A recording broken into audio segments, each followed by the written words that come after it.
السلام علیکم، میرا نام مبشر لقمان ہے اور آپ دیکھ رہے ہیں مبشر لقمان یوٹیوب چینل۔ وزیراعظم عمران خان گزشتہ روز ایران کا مختصر دورہ کرنے کے بعد وطن آ گئے تھے۔ میں نے آپ کو اس کی تفصیلات بتائی تھیں۔ تاہم اب یہ آج سعودی عربیہ جا چکے ہیں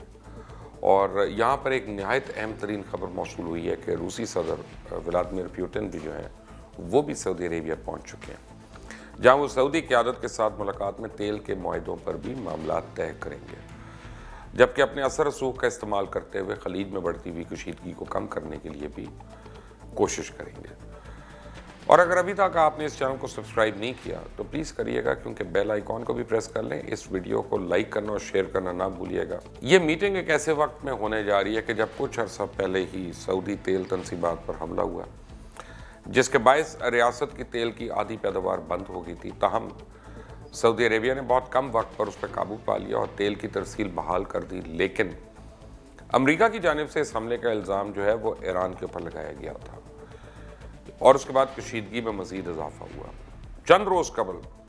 ایرانی آئل ٹینکر بھی سعودی سرحد کے قریب 2 میزائل لگنے سے تباہ ہو گیا۔ یاد رہے کہ وزیر اعظم عمران خان نے ایرانی صدر کے ہمراہ مشترکہ پریس کانفرنس سے خطاب کرتے ہوئے اعلان کیا تھا کہ انہیں ایران اور سعودی عربیہ کے درمیان کشیدگی ختم کروانے کے لیے ثالثی کے لیے کسی نے کہا نہیں، بلکہ یہ پاکستان کا اپنا اصولی ایک فیصلہ ہے۔ اس سے قبل آپ کو پتہ ہے کہ ایران اور سعودی عربیہ میں مساحلت کے لیے عالمی سطح پر بھی کوشش کی گئی، لیکن کوئی خاطر خواہ نتیجہ نہیں نکلا تھا، اور اب پاکستان جو ہے معاملات کو بگڑنے سے بچانے کے لیے اپنا کردار ادا کر رہا ہے۔ ایک طرف پاکستان سعودی عربیہ کا اسٹریٹجک اتحادی ہے، جبکہ ایران اس کا ہمسایہ ہے، اور ان دونوں ممالک میں تصادم ہوتا ہے تو اس صورت میں پورے ملک اور بلکہ پورے خطے پہ اس کے بہت برے اثرات مرتب ہوں گے۔ اور اگر سعودی عربیہ اور ایران میں جنگ ہوتی ہے تو خطے کی طرح پاکستان میں بھی حالات مشکل ہو جائیں گے۔ اسٹریٹجک معاہدے کا پارٹنر ہونے کی حیثیت سے پاکستان حملوں کے بعد سعودی عربیہ کی آزادی اور خود مختاری کی حفاظت کا ذمہ دار ہے،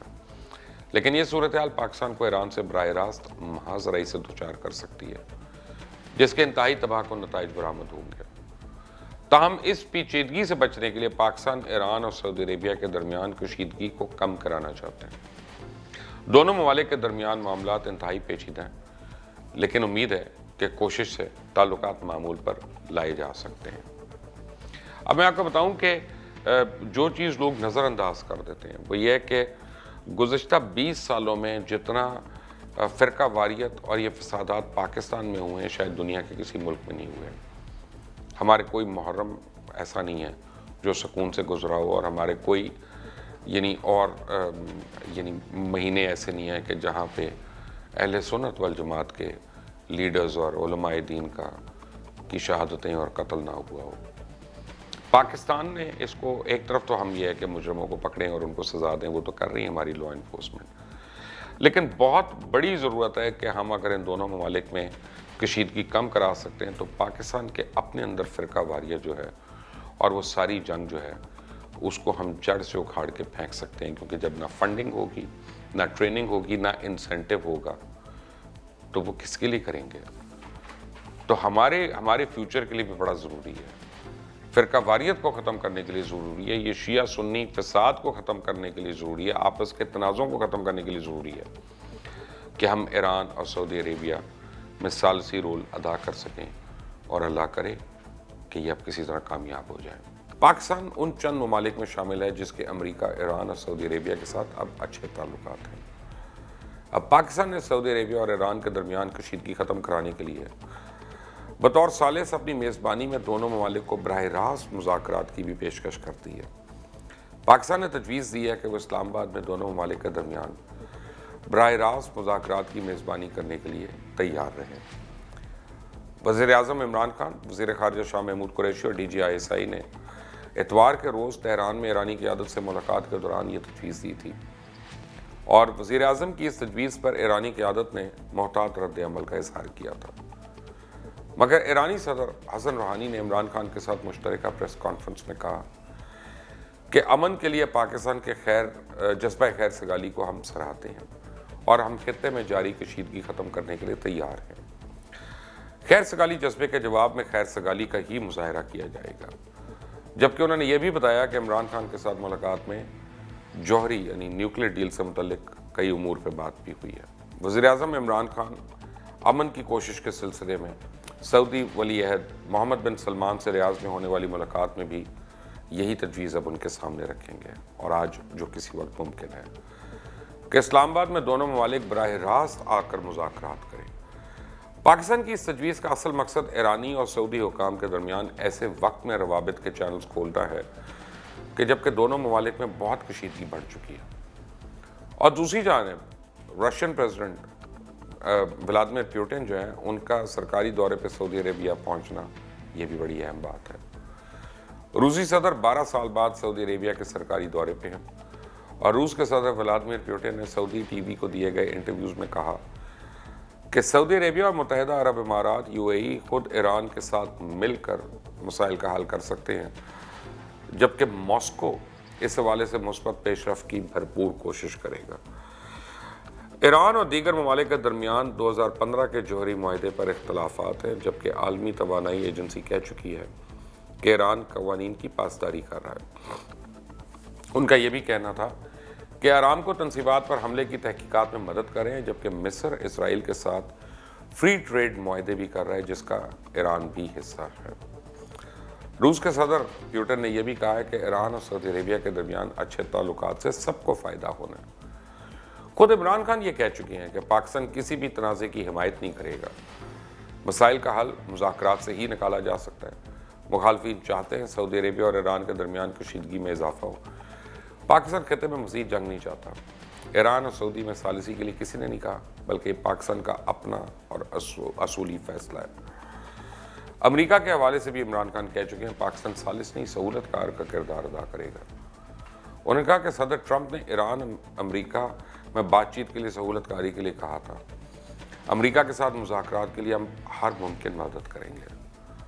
یہ امریکن سینکشنز جو ہیں ان کے باعث پاکستان ایران کے ساتھ مضبوط تجارتی تعلقات نہیں بنا سکا، تو مثبت پیش رفت کی صورت میں یہ عین ممکن ہے کہ مستقبل میں ایران پر سے یہ پابندیاں اٹھائی جائیں اور یوں پاکستان بھی اس صورتحال کا فائدہ اٹھا سکے۔ اب گراؤنڈ پر تو یہ لگ رہا ہے کہ حالات تبدیل ہو رہے ہیں۔ سعودی ولی عہد محمد بن سلمان ایک روشن خیال لیڈر کے طور پہ ابھرنا چاہتے ہیں، اور ایران بھی اپنے آپ کو بطور اعتدال پسند ظاہر کرنے کی کوشش کر رہا ہے۔ ایسے میں جنگ سے دونوں مسلم ممالک کو بہت زیادہ نقصان پہنچ سکتا ہے۔ امریکہ شام سے انخلا چاہ رہا ہے، اور سعودی عربیہ کو بھی یہ خطرہ ہے کہ کسی جنگ کی صورت میں شاید وہ امریکہ کی مکمل حمایت حاصل نہ کر پائے، تو ایسی صورتحال میں کہیں نہ کہیں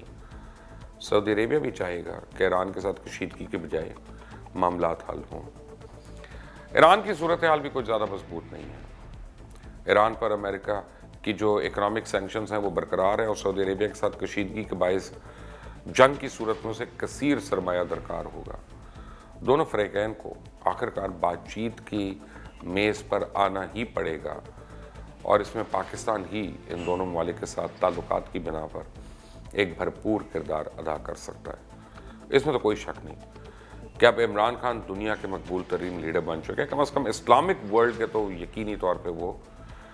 سیریس لیڈر بن چکے ہیں۔ دیکھنا یہ کہ جتنا عمران کا ایرانی دورہ کامیاب رہا، کیا سعودی عرب کا دورہ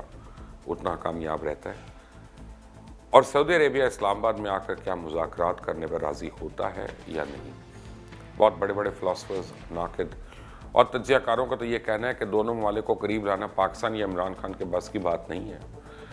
ایران اور سعودی عربیہ کے تنازعات بہت گہرے ہیں، دونوں ممالک کے درمیان خطے میں طاقت کے حصول کی جنگ ہے۔ ایسے میں پاکستان کے پاس ایسی پوزیشن نہیں ہے کہ وہ اس پیچیدہ مسئلے میں سہولت کار بن سکے۔ لگتا نہیں ہے کہ اس حوالے سے کوئی بہت زیادہ پیش رفت ہوگی، مگر عمران خان نے، ہم نے یہ دیکھا کہ ہمیشہ ناممکن کو ممکن کر دکھایا۔ اللہ کرے کہ عمران اور پاکستان دونوں ممالک کے درمیان برف پگھلانے کا سبب بنے، اور اگر عمران خان اس سعودی اور ایران تنازع کو حل کروا لیتے ہیں، جو اب پتہ نہیں کتنا پرانا ہو چکا ہے، اور ان دونوں ممالک کو کسی طرح قریب لے آتے ہیں، مزید ایران اور امریکہ کے مذاکرات دوبارہ شروع کروانے میں اگر ہم ایک برج کا کردار ادا کرتے ہیں، تو ٹرمپ کا تو پتہ نہیں، عمران ضرور نوبیل پرائز کی ریس میں شامل ہو جائیں گے۔ اگر آپ نے ابھی تک اس چینل کو سبسکرائب نہیں کیا تو پلیز کریے گا، بیل آئیکن کو پریس کریں تاکہ تازہ ترین اپڈیٹس اور نئی ویڈیوز کا نوٹیفیکیشن آپ کو بر وقت ملتا رہے۔ اس ویڈیو کو لائک اور شیئر کرنا مت بھولیے گا، کامنٹس میں اپنی رائے کا ضرور اظہار کریں تاکہ مجھ کو پتہ چلتا رہے کہ ہمیں کیا کرنا ہے اور آپ کیا چیزیں اور چاہتے ہیں۔ Until the next time، اللہ حافظ۔